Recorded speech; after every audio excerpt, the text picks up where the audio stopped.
Welcome to JT Guitar Mark III.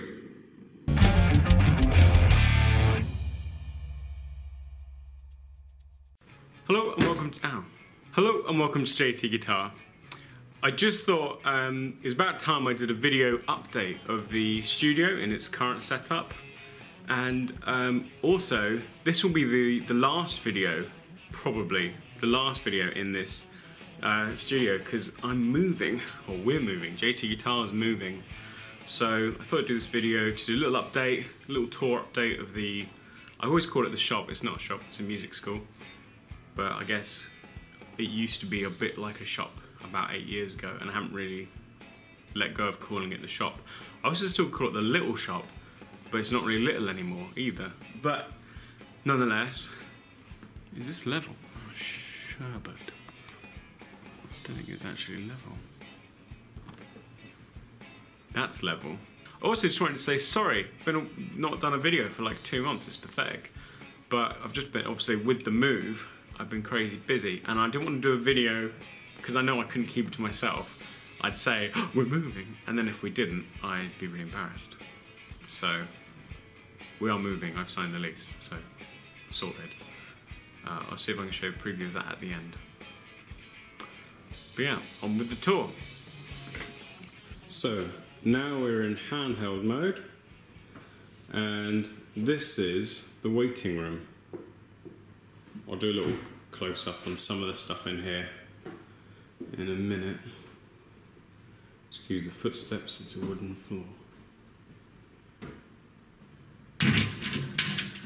So this is the collectibles cabinet. These are all gifts from students. I'm not an alcoholic, but I just think they're it's pretty rock and roll, isn't it? Got the Motorhead beer and a big Motorhead tin. Got Jack Daniel's guitar case there. Got some Jack Daniel's there. I should stress this cabinet is locked. No one can get into this cabinet.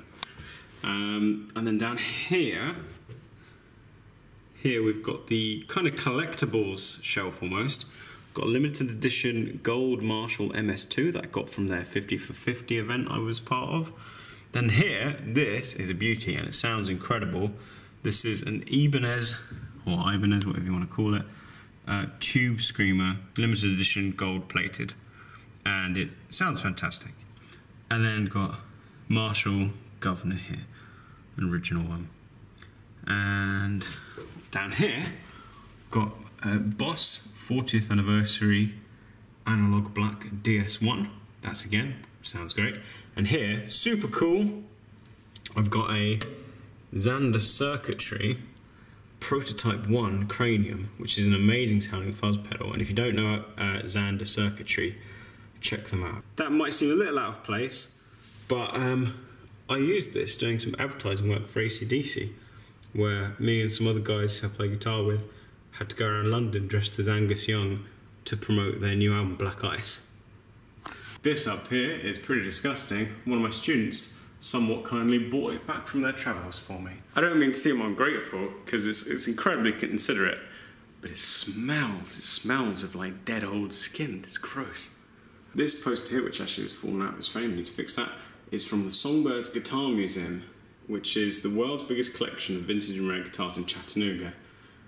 And the guys have signed the back for me, saying, thanks for coming in, come back and see us. Keep rocking JT, the Songbirds team. And it's print 64 out of 150. So this is awesome. I can't wait to get this reframed nicely and to put it up in the new shop. Here, I've got, if any of you have seen my Things to Do with Old Guitar Strings video, this was a gig I played in Bedford, and these are the strings I used for that gig. If you want to see how that's made, although I guess just looking at it, it's pretty self-explanatory, go find that Things to Do with Old Guitar Strings video. Then down here I've got a fridge. I've got a huge pile of guitar strings. Look at that. My plan is to do a mural with those one day. That may never happen. This is the main teaching room of JT Guitar. This is my office, if you like. So let me give you a little tour of here. So we've got just a pile of chairs, Optimus Prime poster in the corner there. That's been with me since day one in JT Guitar. There's one of the lights I use for filming. There's some pedal boxes up there. Got a load of stickers on this door. I think I have a feeling I need to peel all those off before I move, because this cupboard isn't actually mine. And then I've got some Justice League there. Got a bit of Samurai Jack. Got an old childhood type there. Got a really cool Telecaster poster here. Again, some of these posters I really need to reframe. This is my bookshelf. This is where, oh god, it's a mess again. I do apologise, it's terribly messy. This is where, well, obviously all the books are that I use for teaching sometimes. And then there's like kind of a nerdy shelf here.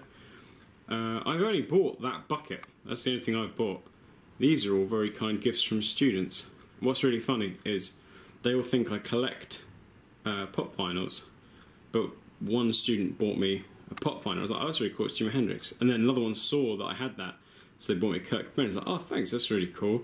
Then another one then brought in Batman and Lemmy, and then these guys, and it's really cool. So now I guess I do collect them, but I sort of collect them without ever actually buying them. So this is a poster of famous guitarists' amp settings, and some of them are pretty good, but it's great when I'm teaching guitar just to be able to go, so I don't know, say we're doing a song by Pantera, and I'll go, oh right, so that's how we had it set up, which is pretty handy. I'll just hold that for a minute in case anyone wants to see those amp settings and my reflection. Here I've got a Marshall Code 100, which Marshall very kindly loaned me for teaching with. And the great thing about this amp is that the Bluetooth, so I can set my students' tone up for them while they're sitting and getting ready. Then I've got a little Ashdown 180 bass amp here for when I'm teaching bass. And that's kind of this half of the room. Unfortunately, it's looking a bit of a state at the moment because, well, I'm in moving mode, so I'm not really in tidying mode. This is my new, I think it's Zao or Zawa, studio desk with the piano drawer, and it's just fantastic. It's made life much easier for, you know, recording and stuff. That piano is obviously set up as MIDI, so I can use it for arranging drums and things like that. Got some old Edirol monitors. This, everything you've like heard, every bit of audio has been edited or mixed on those monitors. There, I will be replacing those with some better and bigger ones shortly. Then this thing is fantastic. I bought this recently. This is a Laney IRT Studio. It's an all-valve 15-watt head, and it's got a clean channel, a rhythm channel, and a lead channel. Each with their own separate volume and gain, except for clean. Clean doesn't have a gain. There's also a pre-boost, like a preamp boost. And this thing is so versatile. The clean sound is really good. The reverb sound is really good. The crunch sound is good. I'd say although I don't think it's really designed for playing classic rock. Like, can you see here? I've got the rhythm gain at 2, and that gives you like sort of Led Zeppelin-y, Hendrix-y gain tones. Basically, when you get to 5, you're on Metallica. It's a very high gain amp, this, but you can get pretty much anything out of it. And this is one of my favourite things here, a dynamics knob. Now what that does, when you dial that all the way back, it's sort of really it could be called a resonance. It stops kind of the low end flubby resonance, so when you're doing metal and stuff you can get a nice tight chuggy sound. Master tone and reverb, and like I said, the reverb is really good. This is the interface I use. This is Steinberg UR242, for those of you who can't read, obviously you can. And there's what's it got, Kaiser Capo in gold, naturally. Couple of slides. This is a hilariously large slide. Look at this. Who's going to use that? It's massive. And then that's kind of it for the desk. Oh, piano. Piano I'm using is a Korg SP250, and it has got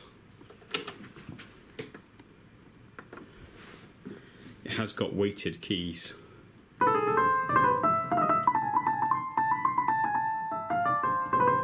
That's pretty terrible. That Laney head, there's the rack case for it, complete with Xander circuitry stickers and a couple of local shops and Keep Music Alive. I really am a Xander fanboy, aren't Right, and then it came with this PV6505 cab. And this thing just sounds huge, and it's huge actually, it's a huge cab. That's parked next to my Laney LC50, which is parked just behind my Fender 52 reissue Telecaster, which is a made in Japan model from 1985. This thing is just amazing. I'm sure I've used it in some videos. If you see a video with that in it, check it out. This guitar sounds great. Down here we've got my current pedal setup.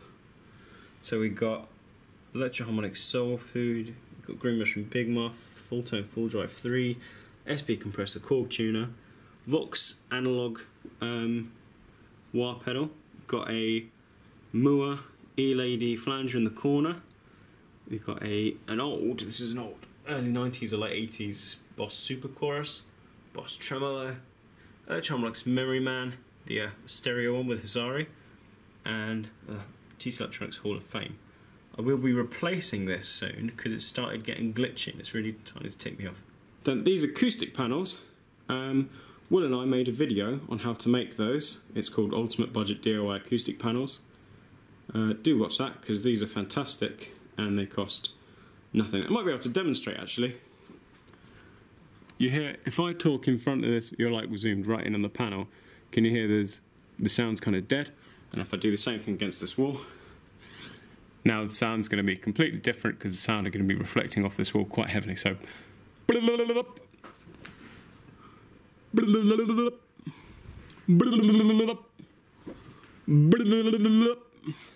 if someone just walked up and the first time they saw me, I was just putting my face up against a panel and making noises. They would not come back. Right, this end of the room, got the guitar tree. Oh, actually, cooler than the guitar tree, got another Jim Marshall poster. Only this one is signed by Jim Marshall. Actually hand signed. What a legend. Oh, I recognise his face too. So cute. Right, back to the guitar. Back to the guitar tree. What have I got here? So I've got an Epiphone Les Paul standard, but I've put Gibson Deluxe tuners on it, and Seymour Duncan Invader pickups and white knobs. It's very, do you know what, this guitar is absolutely amazing. Here, this is actually my little brother's, but I'm using it because he's gone to uni, doesn't want to take it with him because it's too precious. Got Fender 50s reissue precision bass. This is the Mexican one, but it's fantastic. It's what basses are meant to sound like. Here I've got something a bit crazy. This is this is a Schecter Diamond Series Hellcat, which is, as you may have noticed, a 6-string bass or a baritone guitar, whichever you want to call it. It's like the Fender Bass 6, but it sounds incredible. This thing, I love it. Here, I guess technically this is my first guitar, although it's not really mine. This was given to my dad for his 40th birthday, and I stole it, and he hasn't had it back, really. I might give that back to him before I move. Here we've got my Fender American Special Strat. This thing is fantastic. I love it, and it's beautiful. If I'm honest, I'm a little bit embarrassed about how many guitars I had up until recently. I've started selling some because I had 18, and I've got a custom one being built by Mike at Stonewolf Guitars, so I would have 19. But obviously I can only play one at a time, and most of them are sort of like cheap rubbish ones. So, or cheap, you know, not rubbish ones, but like entry-level ones, affordable. And so they'd be better off going to someone else. So I have been selling some guitars recently, so I'm down to 15 now. But I'm going to try and get that down. I really only want to have about 8 guitars. Because, do you know what happened to me the other day? I was using the telly for a lesson, and then I broke a string. And then I was like, oh, I'll just pick up a different guitar. And then I realised all of them were broken. So it took me 3 weeks to go through and repair all of my guitars. And I was like, do you know what, this is silly. This is too many guitars to maintain. So I made a big spreadsheet, got through them all, repaired them. And I was like, I need to get rid of some because this is just too much maintenance. Back to the tour. So here we got kind of some pedals that I don't really use on a daily basis. This thing is fantastic. My Snarling Dogs, I want to call it Wino Watt, that's it, Snarling Dogs Wino Watt. I haven't used it for a long time because is, well, the LED lights broke. I've since repaired them, but it's just too heavy. It's so heavy, it just weighs a ton.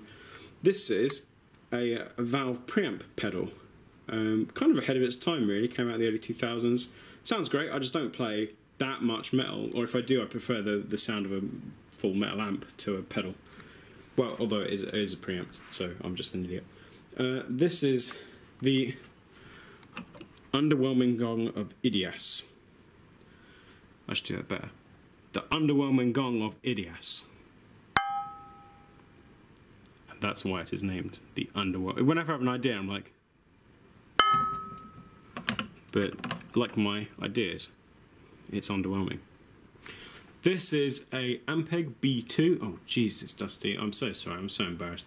This is my little brother's bass amp, and it's just, this thing just sounds sweet as a nut. It's amazing. It's beautiful. This is little brother's pedal board. I told you, any of you who watched the pedal board video, I did make Greg a pedal board. This one, but then I stole it, and so I had to make him another one, and I made it in green. And if you're making one of these DIY pedal boards out of an IKEA shelf, do this instead with the Velcro. Have like one at the top, one at the bottom, because then small pedals can reach between them much better. So I'm sorry for watching my video. I should do an update. It's not very good anymore. Here I've got Laney GH50L, which is behind a piano saw, as you do.